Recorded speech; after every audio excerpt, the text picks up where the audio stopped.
Hey everybody, it's me, Carl T. Crow, here with a very excellent video.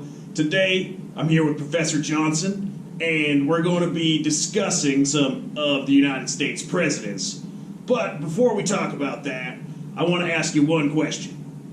When you started this career, did you ever think you were going to be in a puppet video with a guy like me? I never thought that would ever happen. No, sir. That would have been my guess. So, Carl, I want to start today with not my most favorite president, not the best president maybe, but the most interesting president. Who do you think that was? Rutherford B. Hayes. That would be a close 33rd on my guess there. Nice try, though. Oh, you mean the best beard in history isn't your favorite? Benjamin Harrison's beard was pretty... Anyway, no, and his last name rhymes with Velt. Smelt it? You gotta help me. I didn't really do that well in high school. I'm thinking of Theodore Rosevelt, Carl. Oh, the guy that was a teddy bear? Yeah, but don't. Yeah, he did not like to be referred to as Teddy. He preferred to be called TR. But yes, the teddy bear is in fact named for Theodore Roosevelt. It comes from a story about him.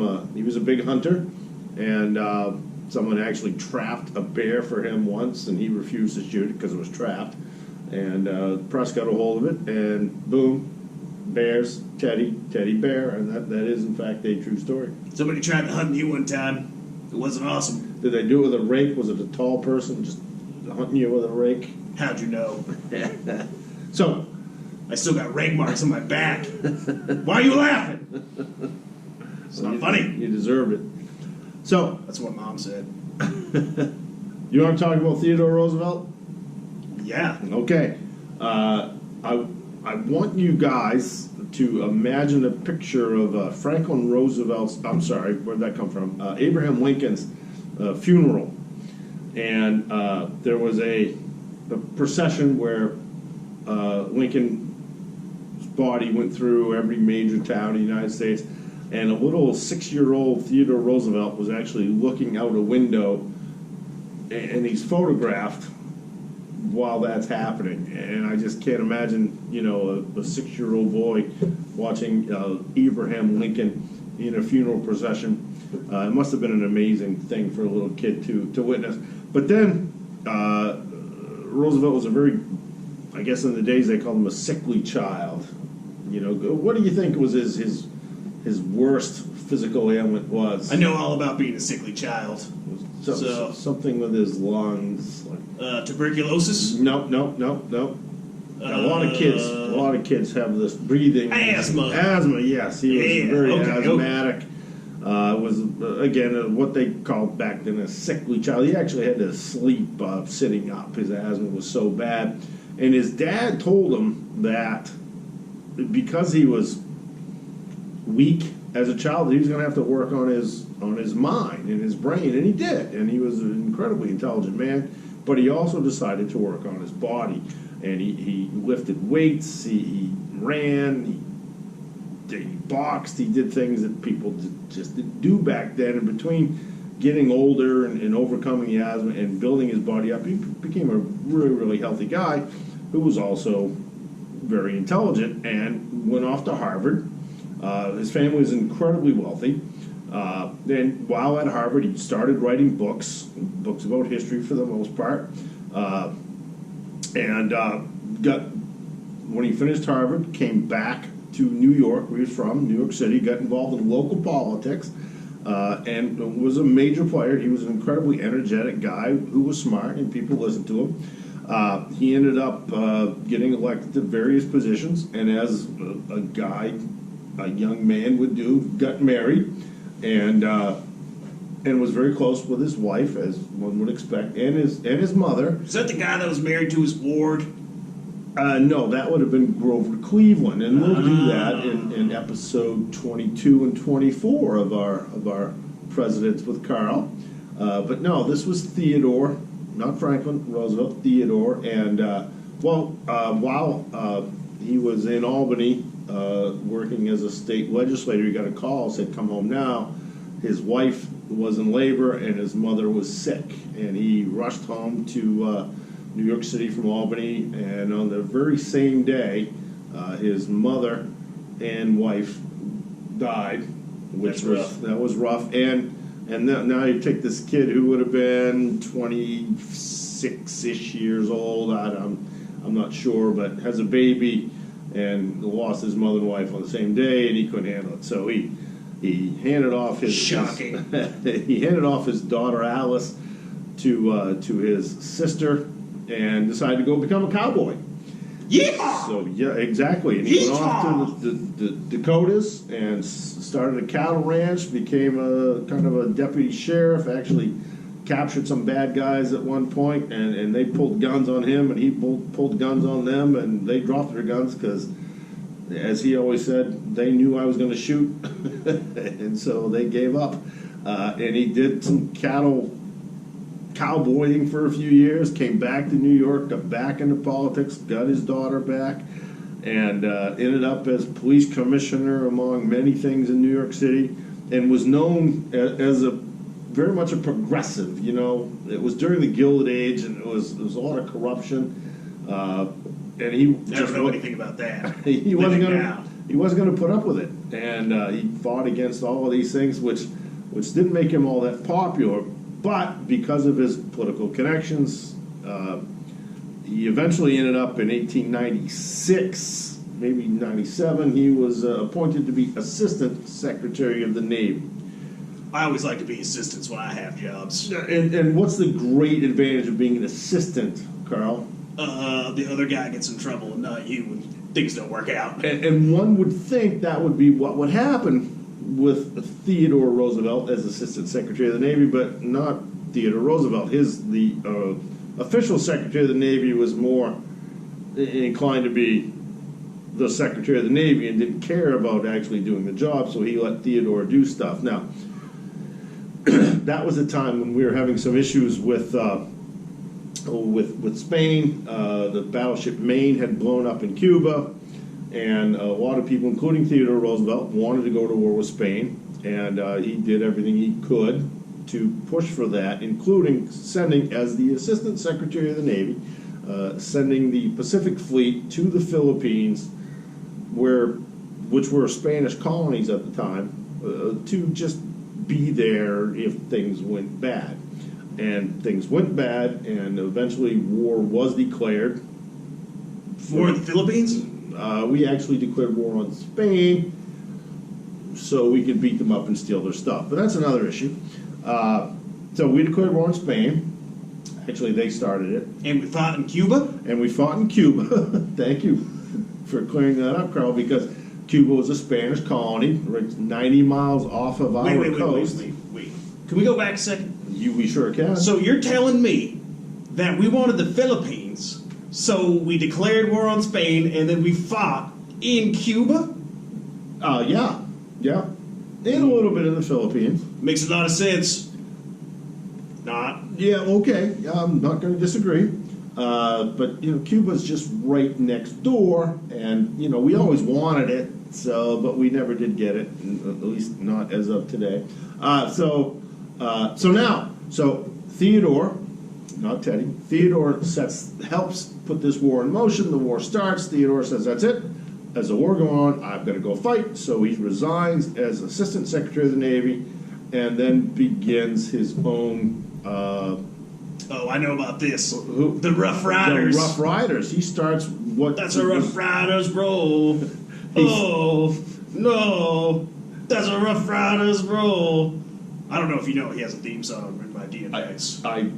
I'm a baby boomer. I would not know that. I didn't think you were going to know, but that's how it goes. But now I will Google that on my first... DMX, very talented artist. DMX. I thought that was a bicycle. No, that's a BMX. Oh, okay. I was way off. Yeah, 2 letters. So Theodore decides to become a soldier, starts the Rough Riders, the first volunteer cavalry. Oh, yeah.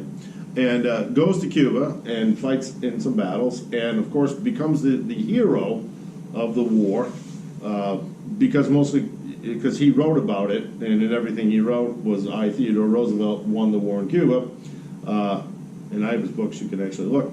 And then, so he becomes the hero of the Spanish-American War. Comes home, and now back into local politics, ends up as governor of New York, and that's when the Republicans decided, hey, this guy is popular. We need him, and this guy's crazy. We've got to get rid of him. Sounds like what's going on today. Well, so what do you do, Carl, with a politician who's popular, but you don't want him to have any... You have a scandal. Authority. Yeah, nope, no scandals. No scandals? Yeah, nope. TR's pretty scandal-free. You mean there's no TMZ back then? They had the New York World and Pulitzer's paper, but... Is that on Netflix or Hulu? Yeah, you had to read scandals back then, Carl, I know. I can't read. You know, Sad. so what you do with a politician you want to get rid of, Carl, is you make him the vice president of the United States.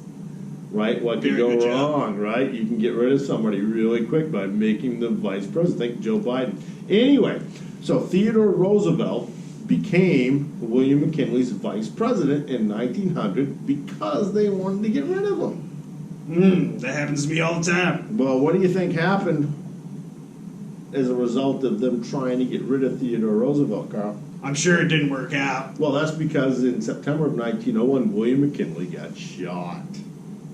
Ouch. Yeah, and today he probably would have lived in 1901. He didn't. And Theodore Roosevelt became, and this is a true fact, people, the youngest president in American history. Now, who do you think was the youngest president in American history, Carl? No, it was not John F. Kennedy, like many people. It was, in fact, Theodore Roosevelt. I was going to say Bill Clinton.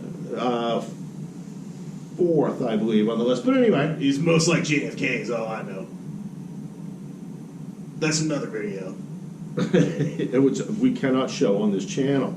And so, yeah, so Theodore Roosevelt became the president, and he was very progressive, which means liberal by today's standards, which is not something that usually goes well with Republicans. And he did a lot of, he broke up corporations, he got involved in strikes, and instead of supporting the owners, he took a neutral ground, which was very unusual.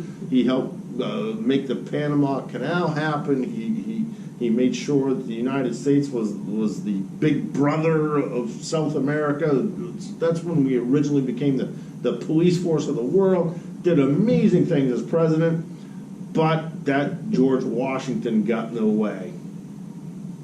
Wasn't he dead by then? George Washington is way dead, but George Washington set a precedent back in his presidency that Roosevelt decided to keep. Do you know what that precedent was, Carl? Having a really cool white wig?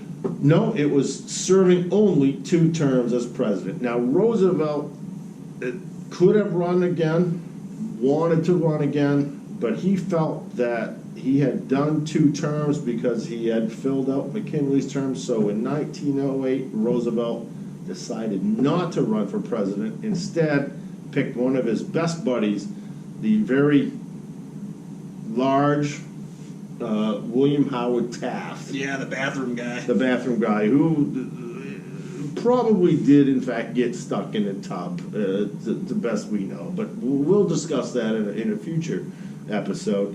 And so Taft went on to become president, and Roosevelt went off on safari in Africa.